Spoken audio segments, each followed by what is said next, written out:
The chickens have come home to roost on the Cape Flats. This week we have seen a wave of, well, 2 weeks and before, tremendous violence, murder, molestation, and communities have had enough. Activists are coming out in their gowns. They are marching to police stations. They are not taking the kinds of disregard that they have taken before. I found myself feeling devastation, hopelessness, and I'm now at a point where I'm also questioning. I'm questioning myself and I'm asking, what can I possibly do in this situation? And I'm questioning myself for two very big reasons. Number one is I do mental health work in my community. And I'm asking myself what activists have been asking me. Seriously, how do we begin to deal with mental health? It sounds like a privilege very, very far away for some, elite group. So there's that going on. And obviously I will work through it and I will get to the answers that I need, because it's a very spiritual process for me. But I'm also questioning as a brown person. So many years ago in the 90s, I was doing this kind of work in Pollsmoor prison. And I went through the same process. Is this of any value? Can I make a contribution? You look at the enormity of the trauma and the devastation and you ask yourself, seriously, how am I going to make a difference here? But you speak to people 15 years after that, and then they tell you how you made a difference. And this is what I offer to other people. I say to them, if you make the difference in one person's life, you've made a difference. It's more than what you did before that. So I'm going to do a few parts in this because I can't get it all into one message. I don't even know how to do that yet. So please, I'm not going to do the proper edits. That's not important anyway. So I think that's all that I want to really say in part one anyway. So now we're busy with part two. What do I mean when I say the chickens have come home to roost? When I've watched activists as they go into communities, as they speak about this, they do refer to what the root cause of these problems are.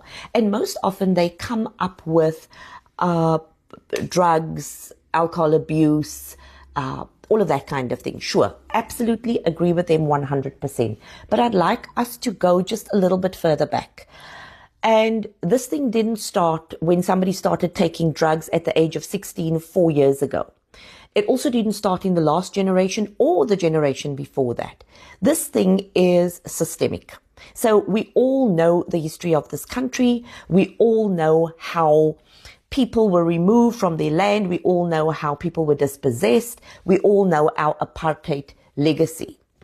Now, if you cause that amount of oppression and violence to groups of people for hundreds of years, then as a mental health person, I want to inform you that you cannot then expect people to be given RDP housing and recover from centuries of oppression.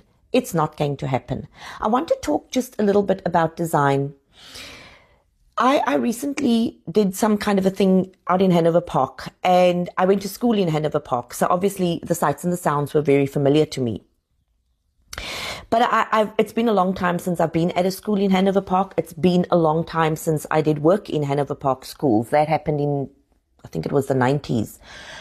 And I stood there, and because I also worked in Pollsmoor prison, I felt like I was in Pollsmoor prison. And I haven't really been back to schools since I worked in Pollsmoor prison. But now that I did go back, the courtyard that I used to play netball and all of that kind of thing in, it's exactly the same design as Pollsmoor prison. And now because of crime, where our corridors used to be open on the sides and we could get out to the field or whatever space we were going to, that's all been barred up now in schools. Well, the school I was in. And that is obviously because they don't want elements coming in, or they want to protect the children. But that also creates even more of, or created for me, more of a feeling of being in Pollsmoor prison. And I was rocked. It took me 2-3 days to come out of that. Because all of what I experienced when I was working in the courtyards at Pollsmoor maximum security could be felt in my body, experienced in my body when I was inside that school. Even the design of Mitchell's Plain also has to do with the fact that the communities are caged in, and you only have very few, very strategic exit points so as to keep people in case there's some kind of a protest or whatever. I suppose this now needs to go to part 3. I was hoping this could be in part 2. But anyway, we're learning. Part 3. Besides design, there is this thing called erasure. And I have been on my For You page. I know what that is now. Very proud of myself. On my For You page, I've been seeing people speak about lots of really not nice things going on there. Inter-group race fights. So I don't want to enter that debate. What I want to say is black and brown people have been oppressed under apartheid, are oppressed under apartheid worldwide. But there's a very distinct thing that happens in one's mental health and the mental health of a community, of a whole group of people, when there has also been erasure. So we recently celebrated Heritage Day, and to this day, I hate Heritage Day because your people, the pain goes to levels that, yeah, even I'm going to take 100 years. Even when I say even I mean with all the work that I do in mental health, with all the work that I do in trauma recovery on myself and with other people, that's going to take 100 years.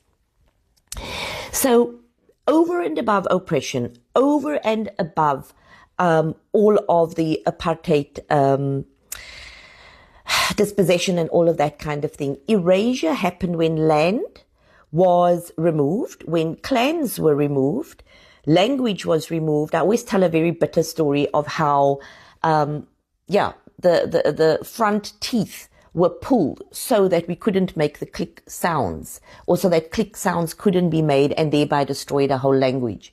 Our medicines were removed from us. And because I do this kind of work, rituals were removed from us. And so when you remove from land, language, ritual, and everything, you have nothing. You have nothing that keeps you going. You have nothing that holds you in a space. And so the last thing that I can fit into this 10-minute thing is there's design, yes.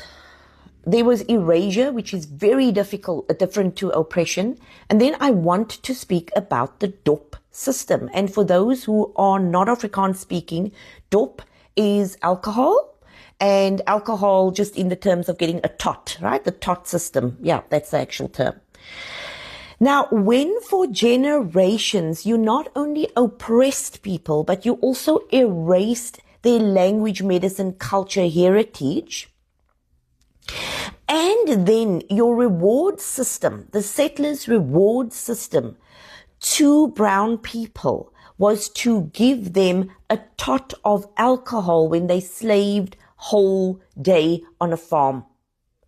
Then please explain to me how you expect people not to be enslaved to drugs, because the gateway was opened hundreds of years ago, generations ago, to ensure that people were enslaved not only to poverty, oppression, erasure, but also enslaved to substance abuse.